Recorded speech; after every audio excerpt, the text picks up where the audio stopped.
여러분 안녕하세요. 지난주 목요일에 수능이 끝났죠.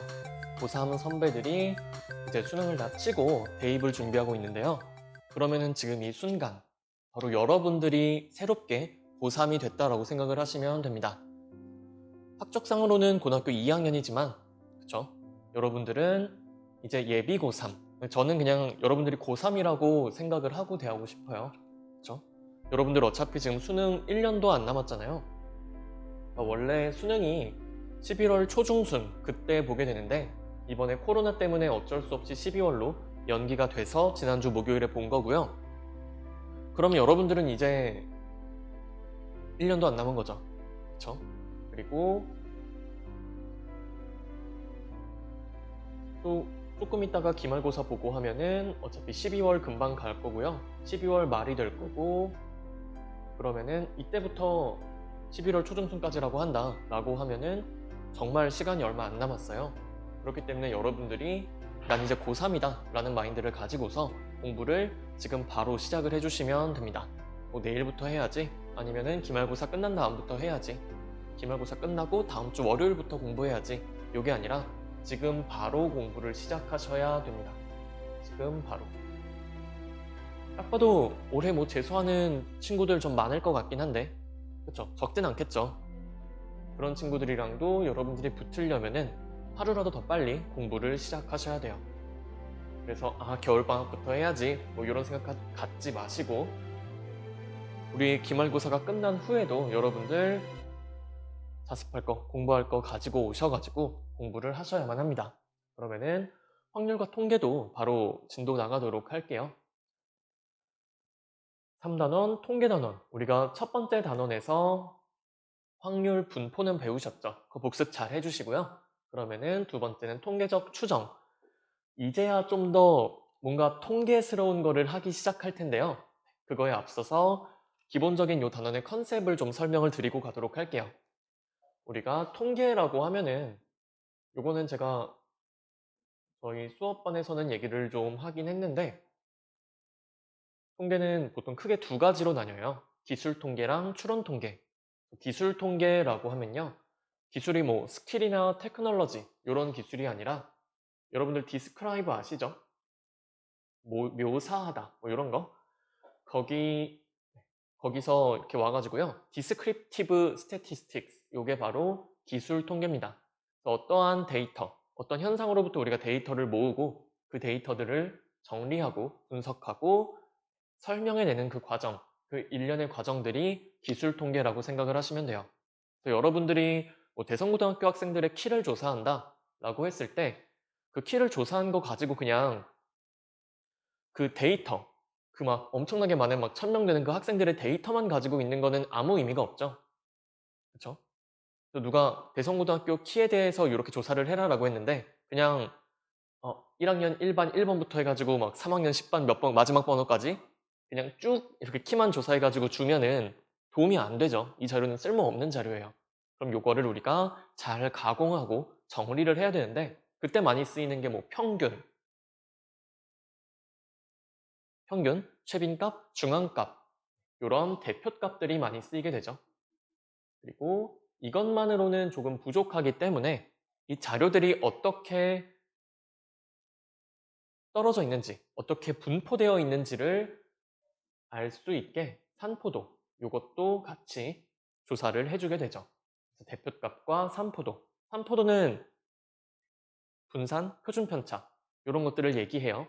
그래서 이런 것들을 통해서 이 엄청나게 방대한 이 자료들을 몇 가지 수치로 간단하게 설명을 해낼 수 있는 거죠. 그렇죠? 이게 여러분들이 지금까지 하신 기술 통계다라고 생각을 하시면 되고요. 우리가 앞으로 할 거는 추론 통계.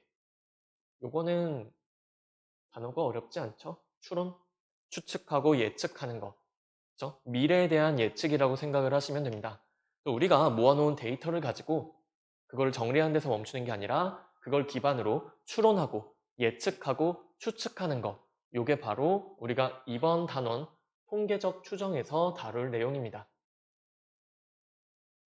통계적 추정. 그래서 이런 것들을 어떻게 하냐? 이런 추론이나 예측을 어떻게 하냐? 라고 하면요. 기본적인 메커니즘은 요거예요. 일부분, 부분 있죠. 전체가 아니라 일부를 통해서 우리가 전체를 예측을 하는 거예요. 여기서 요 일부라는 거는 우리가 이제 표본이라는 말로 쓰도록 할 거고요. 전체라는 말은 모집단이라는 단어를 이용해서 표현을 해주게 될 겁니다. 그래서 우리가 전체가 있을 때, 그러니까 대성고등학교 학생 전체가 있을 때 이 전체를 다 조사해가지고 뭔가 자료를 낼 수도 있지만, 그럴 수도 있지만 그러지 않고 일부만 가지고서 홀수 번째 반만 뽑아서 조사를 했더니 이런 결과가 나왔다. 그러면 그냥 전체에 대해서도 대충 이 정도 되지 않을까? 이런 결과 나오지 않을까라고 예측을 하는 거예요. 그래서 학생들 뭐 수능 점수 같은 거 조사를 할 때도요.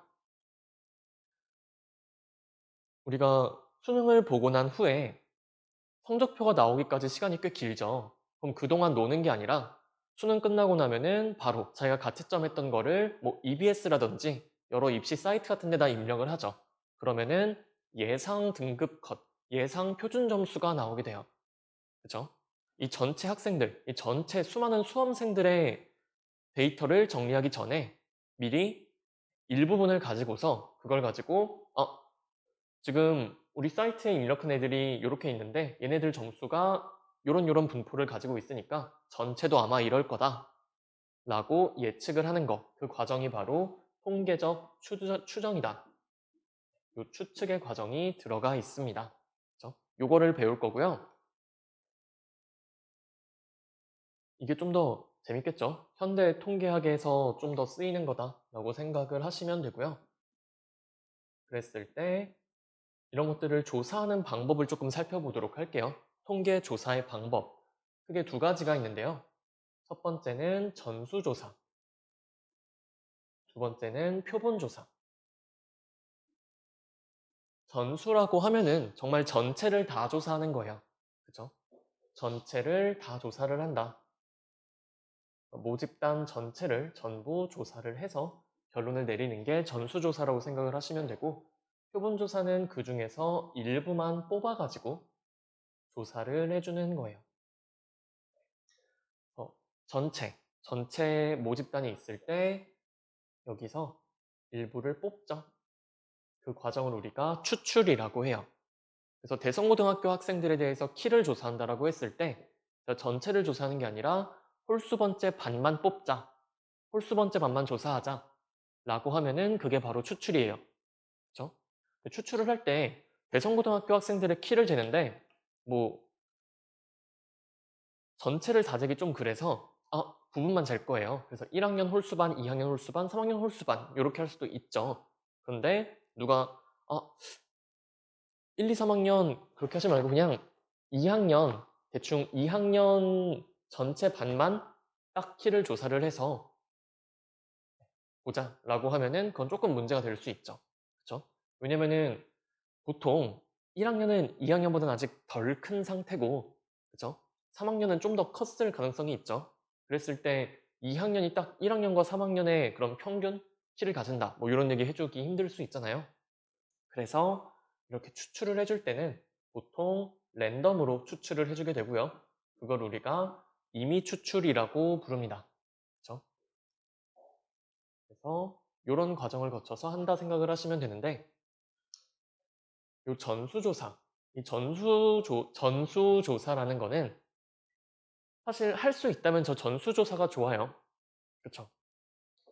할 수 있다면 전수조사가 좋은데 왜 그러냐? 정확한 값을 얻을 수가 있죠.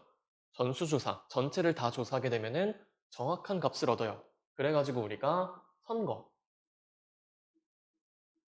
아니면 수능이나 모의고사를 봤을 때 우리가 일부분만 뽑아서 채점하지 않잖아요. 몇몇 학생 것만 뽑아서 채점하고 이러지 않아요. 전체 학생 거 다 채점하죠. 그쵸? 선거 같은 경우도 전체 유권자들의 표를 다 모은 다음에 통계를 내는 거죠. 그쵸? 하나라도 빠지면 안 되잖아요. 그럼 부정선거죠. 그래가지고 이런 선거나 수능 점수 아니면은 얼마 전에 하긴 했는데 인구조사 있거든요. 인구조사. 아마 여러분들 가정에도 이게 연락이 갔을 거예요. 인구주택 총조사라는 게 있는데 요거는 5년에 한 번씩 해줘요. 그래서 2020년 올해도 요거를 진행을 했는데요.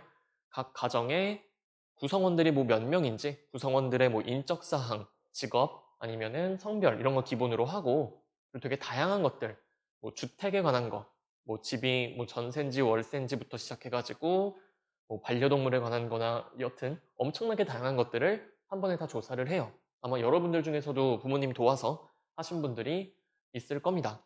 이런 것들은 전체를 다 조사하는 거다 라고 생각을 해주시면 돼요. 그런데 전체를 다 조사하다 보니까 이게 쉽지가 않은 거예요. 그렇죠? 선거랑 뭐 수능 점수, 모의고사 점수, 학교 시험 점수 이런 건 어쩔 수 없이 다 해야 되는 게 맞긴 해요. 그런데 우리나라에 사람이 얼마나 있고 주거 형태가 어떻게 되고 사람들이 뭐 어떤 직업을 가지고 있고 이런 것들을 조사를 하는데 이거를 매년 조사하기에는 너무 힘든 거예요. 그렇죠? 그래서 이런 경우는 5년에 한 번씩 해줍니다. 그렇죠? 매년 요걸 하게 되면은 일단 시간과 돈이 너무나도 많이 들어요. 그렇기 때문에 전수조사를 해야만 하는 경우에도 이렇게 쉽지 않다라는 거 아실 수가 있고요. 그러면은 우리가 굳이 전수조사를 할 필요가 없을 때에는 이왕이면은 표본조사 일부만 뽑아가지고 조사를 하는 게 좀 더 경제적이고 효율적이겠죠. 그런 경우에 우리가 표본조사를 해줍니다. 그래서 표본조사의 예를 한번 생각해 보면은 선거 개표하는 건 전수조사죠. 그런데 출구조사라고 여러분들 들어보셨을 거예요. 출구조사가 뭐냐면은 제가 뭐 대선이든 총선이든 투표를 하고 나와요. 하고 나오면은 앞에서 사람들이 기다리고 있다가 물어봅니다. 누구 찍으셨어요? 물어봐요. 그래서 저는 뭐 몇 번 찍었어요. 얘기하면은 그거를 적고 또 다른 사람 나오면은 몇 번 찍으셨어요? 물어봐요. 이런 식으로 출구해서 대기하고 있다가 조사를 하는데 이거를 모든 그 투표소에서 다 하는 게 아니라 랜덤으로 합니다. 랜덤으로 할 때도 어, 우리 요 출구조사하는 그 리서치 센터가 서울에 있으니까 서울에 있는 그 투표소만 해야지 이런 식으로 하면 안 되겠죠. 그쵸? 전국적으로. 왜냐면은 투표율 같은 거는 투표율도 지역마다 차이가 나고 투표했을 때 그 성향도 지역마다 차이가 좀 나잖아요. 그러다 보니까 골고루 이렇게 조사를 하겠죠. 그랬을 때 여러분들도 많이 보셨을 거예요. 출구조사하면은 보통 그 결과가 맞습니다. 네, 보통 맞아요. 그래가지고 이렇게 출구조사를 통해서 일부분한테만 물어봐도 이거를 충분히 많이 물어보기만 하면은 실제 결과를 어느 정도 예측을 하실 수가 있습니다. 이런 것들이 있고, 그리고 표본조사가 또 불가능한 게 예를 들어서 공장에서 제가 제품을 막 찍어낸다라고 해볼게요. 제품을 찍어내는데 형광등을 제가 만드는 공장을 운영하고 있다라고 합시다. 그랬을 때 형광등 보시면요. 거기 몇 시간 사용 가능한지가 적혀 있거든요. 대충 뭐 2000시간에서 2100시간 이런 식으로 형광등에 사용 시간이 적혀 있어요. 근데 그걸 어떻게 하냐? 켜봅니다. 형광등을 켜봐요. 그래가지고 형광등을 쫙 늘어놓고서 켜서 평균적으로 이게 형광등이 몇 시간이나 켜지는지를 직접 확인을 하는 거예요. 그런데 제가 만약에 이걸 전수조사라고 한다고 하면은 전수조사로 한다라고 하면은 큰일 나겠죠? 그쵸? 내가 만든 형광등을 다 조사를 해버린다는 얘기잖아요. 그러면은 이거 소모품이니까 다시 팔 수가 없죠. 그쵸? 그럴 때는 적당히 몇 개를 뽑아서 몇 개를 랜덤하게 뽑아서 얘네들 가지고 시간을 재는 게 타당할 겁니다. 이런 것들이 표본조사고 수능 점수도 마찬가지. 아까 제가 그 가채점 한 거 가지고 그 예상 등급, 예상 표준 점수 이런 거 구할 수 있다라고 했었죠. 그런 것도 역시나 표본조사다라고 생각을 하시면 됩니다. 통계조사에는 전체를 조사하는 전수조사와 일부분 표본을 뽑아가지고 조사하는 표본조사가 있는데 전수조사는 정확한 결과를 얻을 수 있긴 하지만 시간도 많이 들고 돈도 많이 들고 그러니까 되게 비효율적일 수 있어요. 그렇죠? 대신에 표본조사는 완벽하게 정확하지는 않지만 그래도 나름 근접한 통계치들을 우리가 얻을 수 있고 좀 더 적은 돈과 적은 시간을 가지고 조사를 할 수가 있다는 장점이 있습니다. 그렇죠? 이 두 가지 방법이 있다는 거 알아두시면 되고요. 제가 아까 전체 모집단에서 표본을 뽑을 때 이 과정이 추출이라고 했잖아요. 추출, 추출, 추출, 추출. 표본을 뽑는 과정, 요거를 추출이라고 하거든요. 우리가 모집단이라고 하면은 모집단, 뭐 이거를 영어로 알아두실 필요는 없는데 모집단은 영어로 population. 참고로 이 모자는 어머니 모자입니다. 그래서 어머니가 되는 집단, 기준이 되는 그 전체 집단을 얘기하는 게 모집단이고요. 표본 같은 경우는 샘플. 이거는 쉽죠? 샘플이라고 하면은 저게 표본이에요. 그래서 표본을 뽑는 과정을 우리가 샘플링, 즉 추출이라고 해줍니다.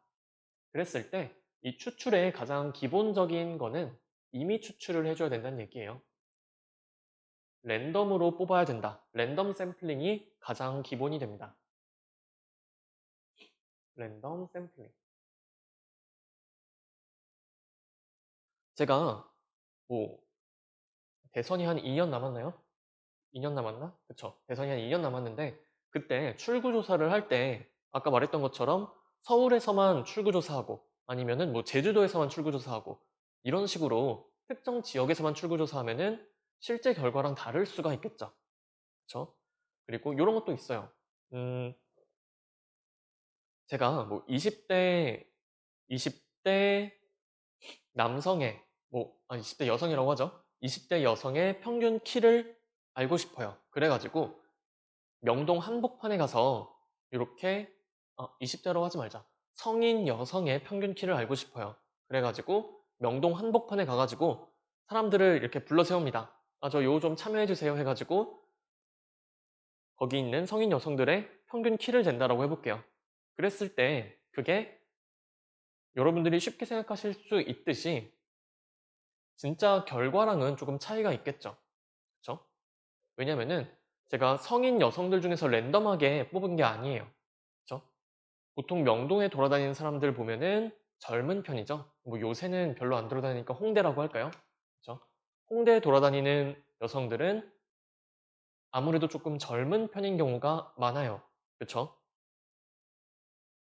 만약에 제가 똑같은 거를 저기 뭐 탑골공원에서 진행을 한다. 탑골공원에서 성인 여성의 평균 키를 잰다. 라고 하면은 거기는 나이가 좀 드신 분들이 더 많겠죠.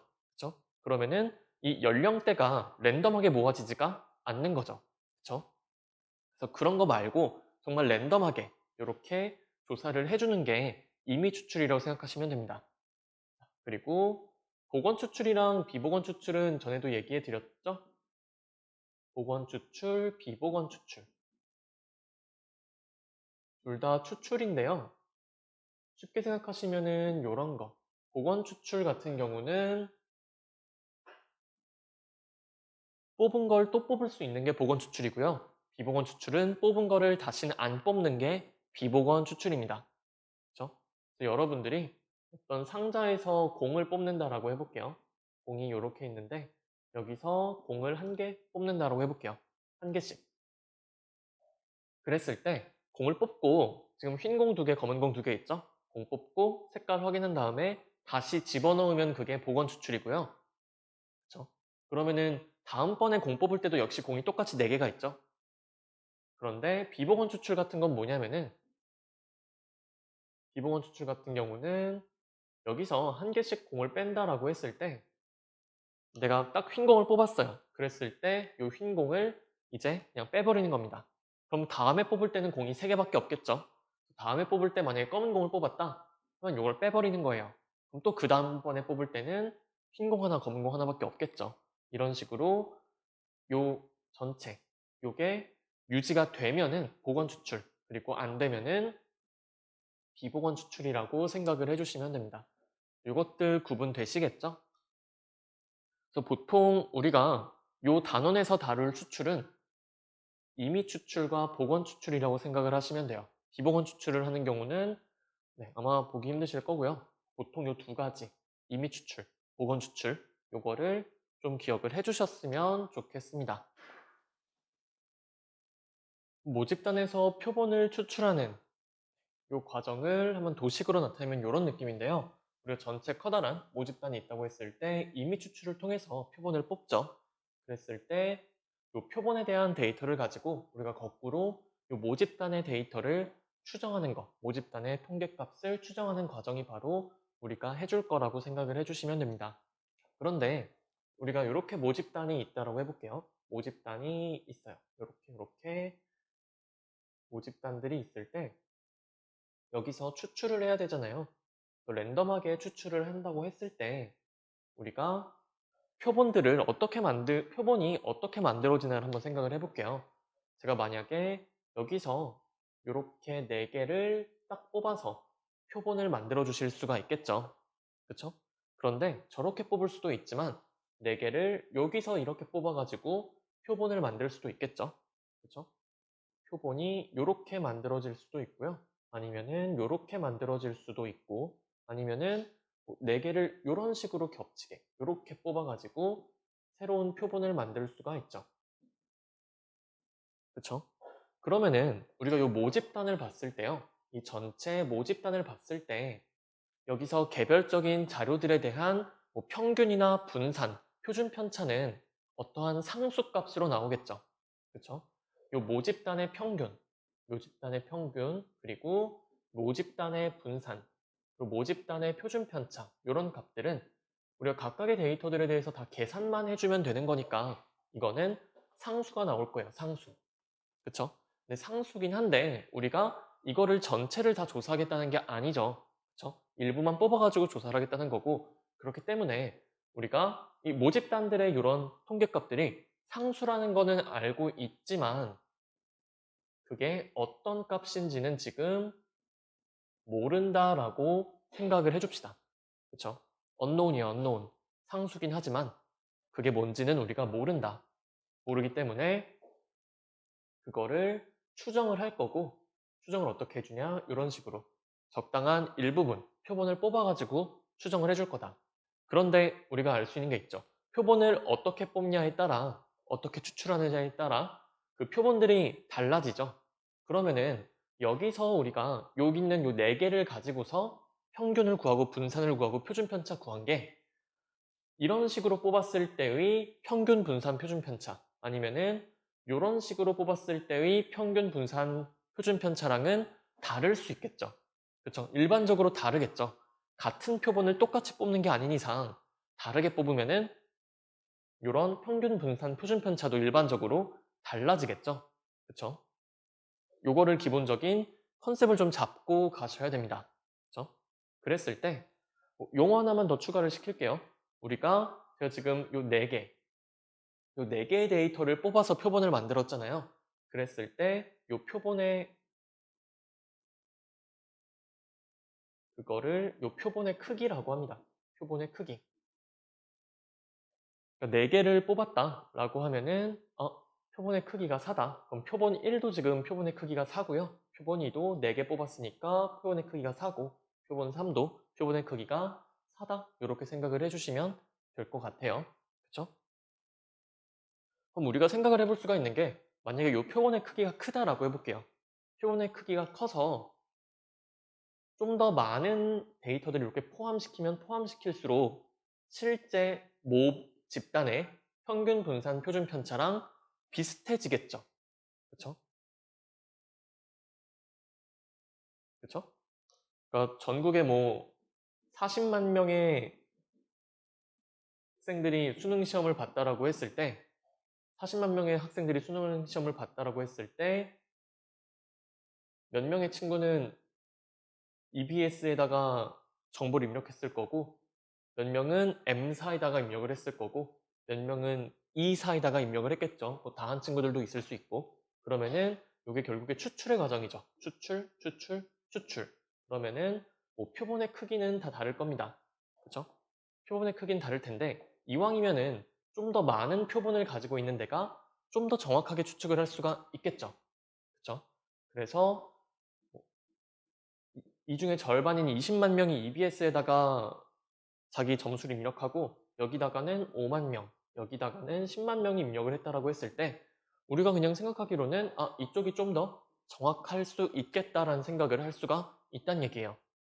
그래서 사실상 표본을 40만 개를 다 뽑으면은 가장 정확하게 추정을 할 수가 있죠.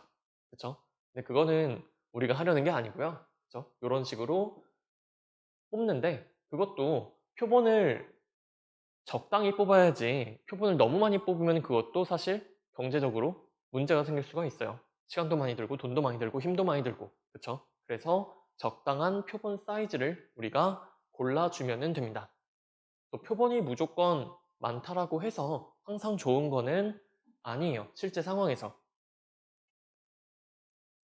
이상적인 상황에서야 사실 전체를 다 표본으로 삼으면 좋긴 하지만 그거는 우리가 생각하는 게 아닙니다. 그래서 몇 개를 뽑았냐? 저게 바로 표본의 크기라고 생각을 해주시면 돼요. 표본의 사이즈, 크기, 사이즈. 되셨죠? 그러면은 이제 우리가 좀 더 이제 수학적으로 들어가 보도록 하겠습니다. 일단 모집단을 하나 설정을 해줄 거고요. 모집단에서 우리가 알고 싶은, 분포를 알고 싶은 그런 값들이 있겠죠. 그쵸? 얘를 확률 변수 x라고 해줍시다. 여기까지는 지난번이랑 똑같죠? 일단은 확률 분포에서 했던 거랑 같습니다.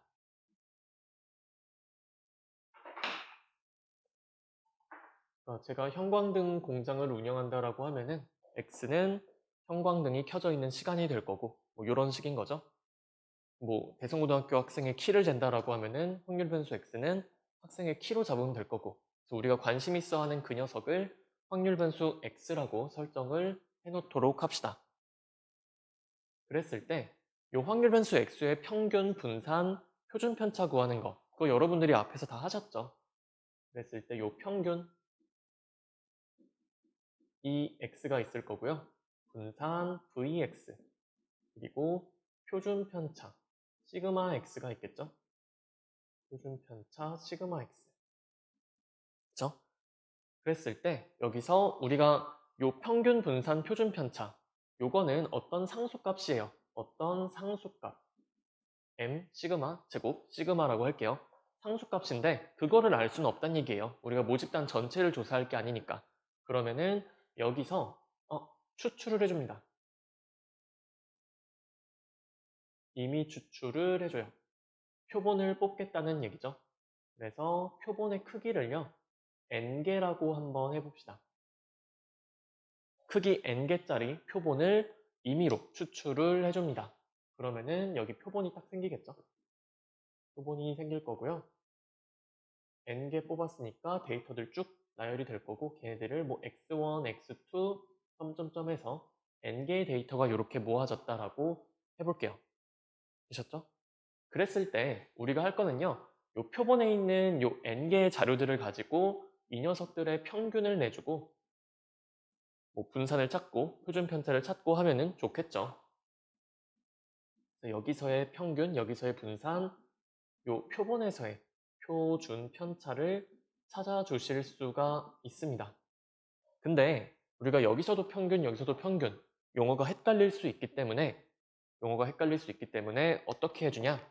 모집단의 평균, 모집단의 분산, 모집단의 표준 편차에다가는요. 모를 붙여줘요. 그래서 모평균, 모분산, 모표준 편차다. 이렇게 이름을 붙여줍니다. 모평균, 모분산, 모표준 편차라고 하면 이거는 모집단의 데이터다. 모집단의 통계값이다. 라고 생각을 해주시면 돼요. 그쵸? 그러면은 우리가 여기서 이미 추출해서 얻은 표본에서의 평균, 분산, 표준 편차는 똑같은 방법으로 표본 평균, 그리고 표본 분산, 표본 표준 편차다. 이렇게 이름을 붙여주시면 되겠죠.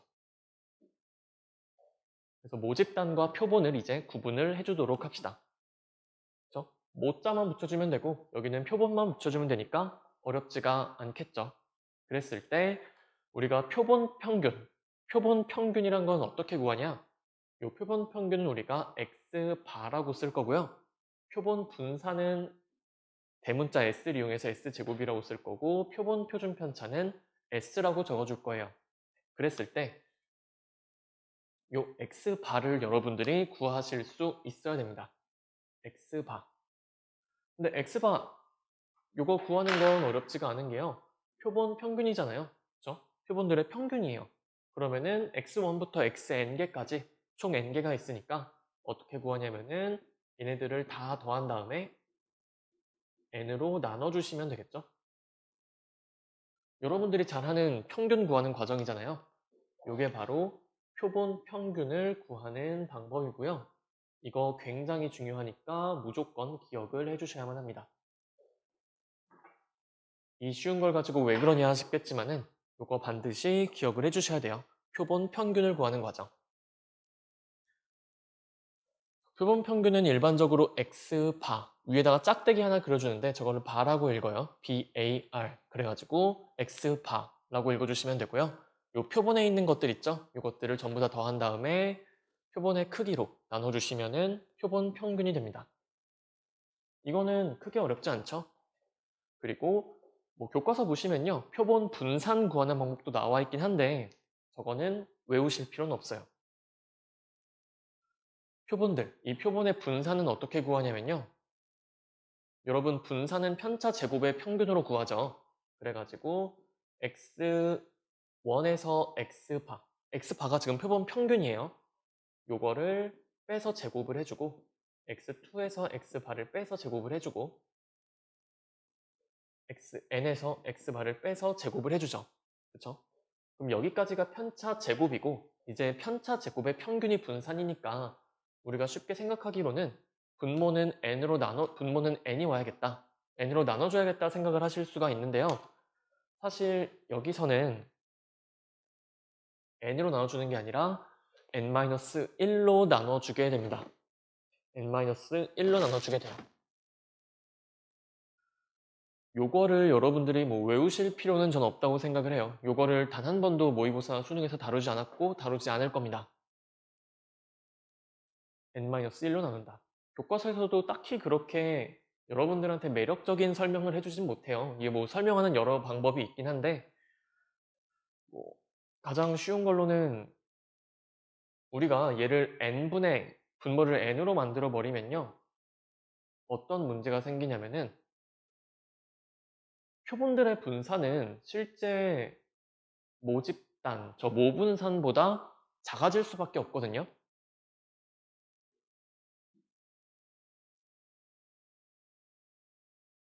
어떤 데이터들이 이런 식으로 막 퍼져 있다고 합시다. 데이터들이 퍼져 있고요. 여기서 평균이 대충 뭐 여기가 평균이라고 해볼게요. 그랬을 때 우리가 여기서 표본을 뽑아서 분산을 구한다라고 하면은 이 중에서 표본 3개를 뽑아볼게요. 표본 3개를 이렇게 뽑았다라고 해볼게요. 그럼 이 전체 데이터들의 분산보다 지금 얘네는 되게 뭉쳐 있잖아요. 그쵸? 저것들의 분산은 더 작게 나오겠죠? 제가 뭐 데이터를 얘랑 얘를 뽑아도 마찬가지. 전체 퍼져 있는 정도보다는 얘가 퍼져 있는 정도가 작게 나올 수밖에 없습니다. 그쵸? 그래서 표본 분산은 모분산보다 작아질 수밖에 없어요.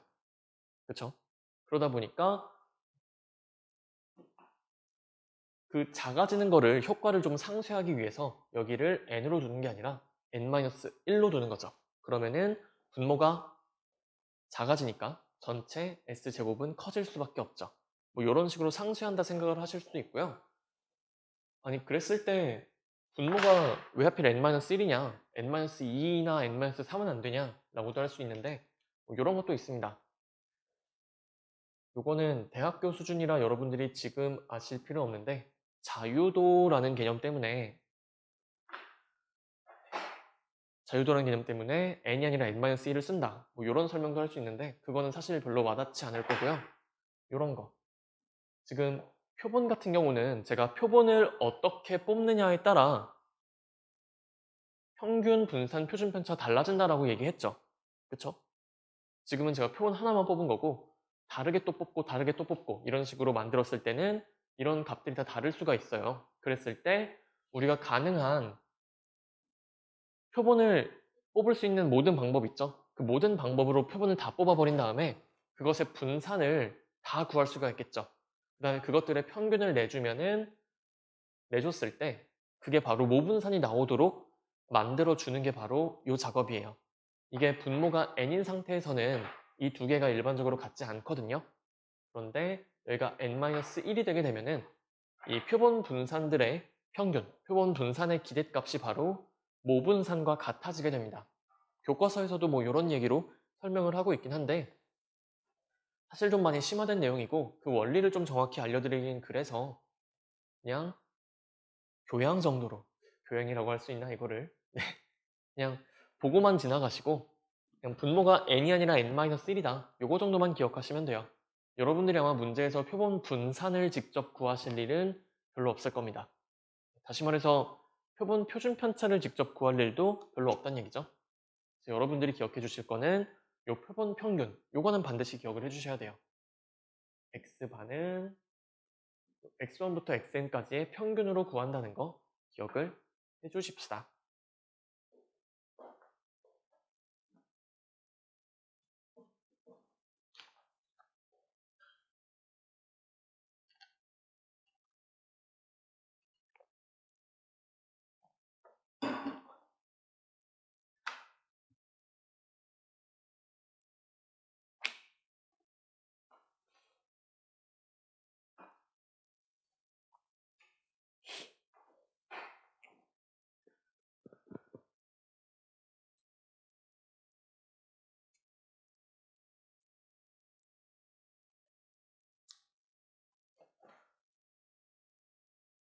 그래서 우리가 이런 식으로 표본 평균을 구했다라고 했을 때 이걸 가지고 이제 추정을 해주는 거예요. 추정. 추정. 자, 그런데 여러분들 제가 아까도 얘기했지만요. 표본이란 거는 얘를 어떻게 뽑느냐에 따라 요 데이터들, 요 표본에 뽑힌 요 데이터들이 달라지겠죠. 그쵸? x1부터 xn까지 요 값들이 일반적으로 달라질 겁니다. 그러면은 요 x1부터 xn까지의 값이 달라지기 때문에 표본 평균이라는 거, 요 x바라는 녀석도요. 표본 1의 x바나 표본 2의 x바나 표본 3의 x바나 일반적으로는 다 다르겠죠. 표본을 어떻게 뽑냐에 따라 표본 평균은 계속 달라질 거예요. 그쵸? 그러면은 여러분들이 아실 수가 있습니다. 아, 표본 평균, 요 x바라는 녀석은 그쵸? 표본을 어떻게 뽑냐에 따라 달라지니까 얘를 우리가 확률 변수로 볼 수 있겠구나 라는 생각을 하실 수가 있어야 돼요. 그래서 요 표본 평균 x반은 확률 변수다. 요거를 좀 기억을 해주셔야 됩니다. 지금 x를 확률 변수로 잡았죠. x만 확률 변수가 아니라 표본 평균도 바로 확률 변수예요. 그래서 이름이 표본 평균이라고 해서 뭔가 상수 같을 것 같지만 네, 요거는 표본을 어떻게 뽑냐에 따라 달라지는 값이기 때문에 확률 변수로 봐주셔야 됩니다. 그쵸? 이 표본에 대해서는 이게 그냥 상수로 나오겠죠. 그런데 표본을 어떻게 뽑냐에 따라 달라지기 때문에 그쵸? 요거는 확률 변수로 봐주셔야 합니다. 자, 그러면은 우리가 확률 변수가 있을 때 확률 변수의 평균, 확률 변수의 분산, 확률 변수의 표준 편차 구할 수 있었죠. 그러면은 자연스럽게 뭐를 생각하실 수가 있냐? x바도 확률 변수기 때문에 x바의 평균을 구하실 수 있을 거고요. x바의 분산, 그리고 x바의 표준 편차를 구하실 수가 있겠죠. 그쵸? 그쵸? 그리고 요거는요, 여러분들이 결과를 좀 외워주시면 되는데, 표본 평균의 평균. 요거 어떻게 읽냐면요. 표본 평균의 평균이라고 읽으시면 돼요. 표본 평균의 평균. 표본 평균의 평균은 일반적으로 모평균과 같게 나오고요. 표본 평균의 분산은 우리가 아까 표본의 크기가 n이라고 했었죠? 모분산을 n으로 나눠주시면 그게 표본 평균의 분산이 됩니다. 그리고 표본 평균의 표준 편차는요. 표본 평균의 분산에다가 루트 씌워주시면 되겠죠? 여기다 루트 씌워주시면은 루트 n분의 시그마가 나온다. 요거를 좀 기억을 해주셔야 되고 이것도 무조건 암기를 하셔야만 합니다.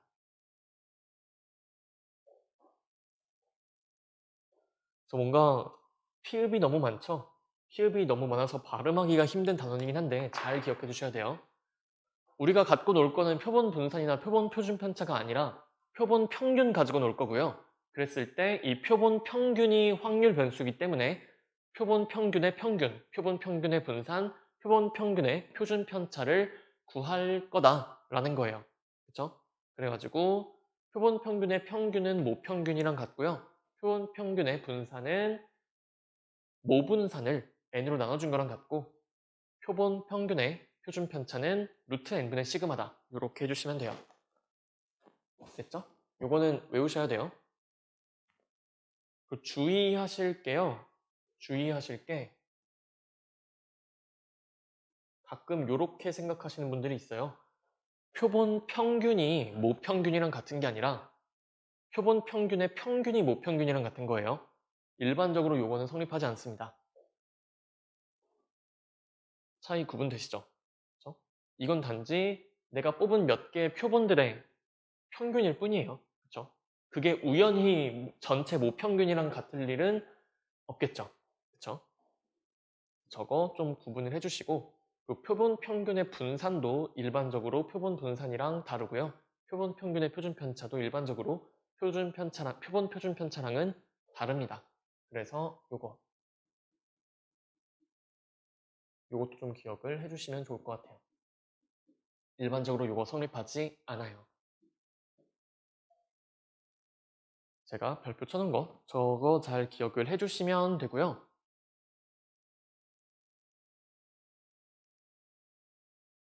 되셨나요? 자, 그러면은 여기서 재밌는 거 하나 더. 첫 번째, 여러분들이 뭘 하나 확인을 하고 가셔야 되냐? 우리가 모집단에 저 확률 변수 x 있죠? 요 x가 정규 분포를 따른다라고 합시다. 자리가 없으니까 이 내용은 조금 왼쪽에다 쓰도록 할게요.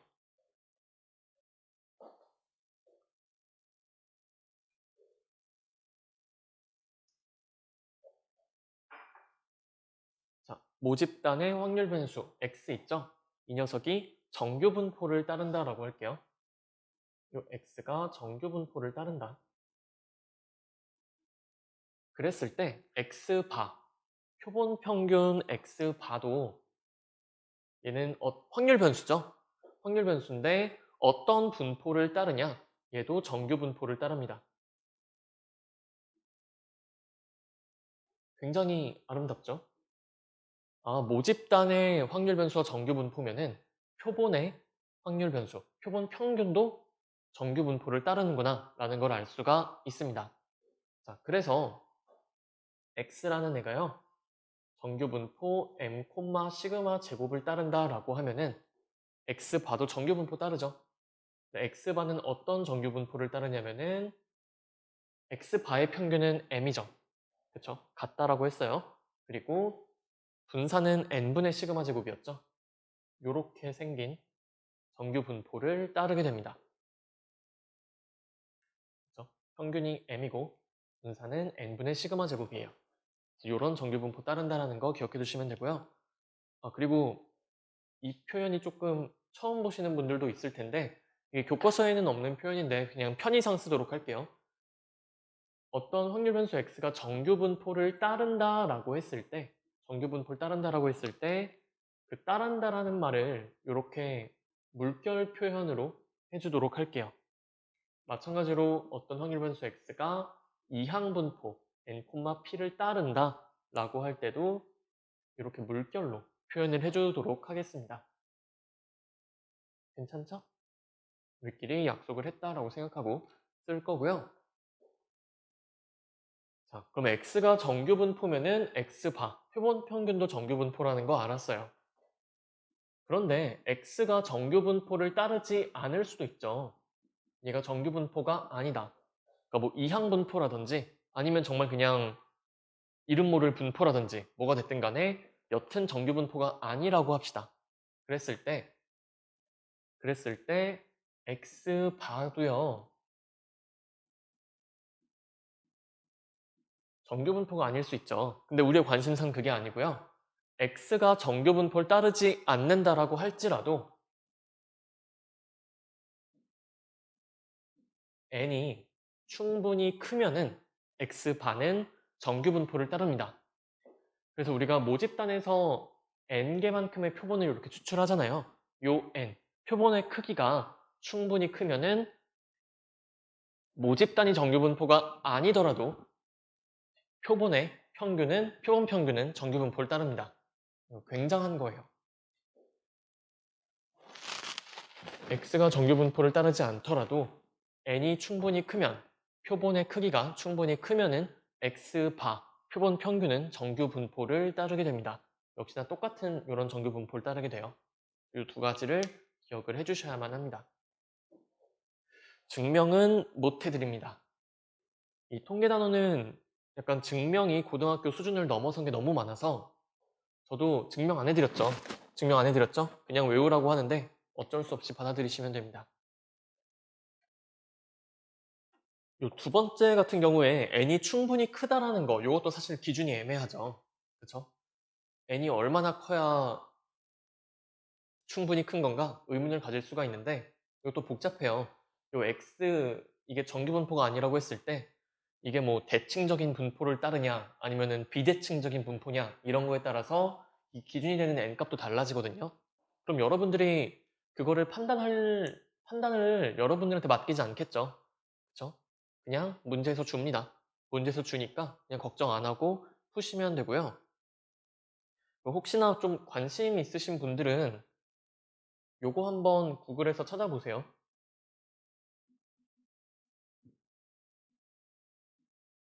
중심극한 정리, Central Limit Theorem인데 요 두 번째 내용이 중심극한 정리의 얘기입니다.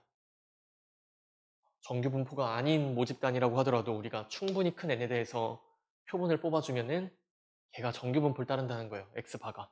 너무나 아름답죠. 그렇죠? 공부를 하다 보면 이게 왜 아름다운지 알게 됩니다. 여튼 관심 있으신 분들은 중심극한 정리 한번 찾아보시면 될 것 같아요. 통계학에서는 굉장히 중요한 정리 중에 하나입니다. 센트럴 리미트 티오렘. 요 단원이 조금 어려운 게요. 용어가 너무 많고요. 용어가 어렵고요. 용어가 헷갈려요. 그렇기 때문에 여러분들이 교과서 내용들 쭉 차근차근 최소한 대여섯 번은 좀 읽어주셔야 돼요. 그래야지 약간 이게 감이 좀 잡히실 겁니다. 문제는 맨날 똑같은 것만 나오고 비슷한 것만 나오고 해가지고 문제는 오히려 전 제일 쉬워요. 여기가 풀기가. 외워야 되는 공식도 몇 개 없고 그래서 이렇게 막 용어가 막 쏟아져 나오고 막 증명도 안 해주고 외우라고 하는 것들이 막 쏟아져 나와도 그냥 아 그런가 보다 하면서 좀 따라와 주셨으면 좋겠습니다. 실제로 구체적인 예를 들어서 조금 보여드리려고 잠깐 생각을 했었는데 그러면은 오늘 강의가 너무너무 길어질 것 같아요. 그래가지고 일단은 여기서 끊고 여러분들 공부하실 것도 많으니까 여기서 끊고요. 내일은 요 구체적인 예를 들어서 표본 평균 구하는 방법이랑 이런 것들 다 한번 실제로 해보도록 할게요. 그래서 오늘 배운 내용들 꼭 잘 복습을 해주시고요. 다음 수업도 열심히 잘 들어주셨으면 좋겠습니다. 다들 수고하셨습니다.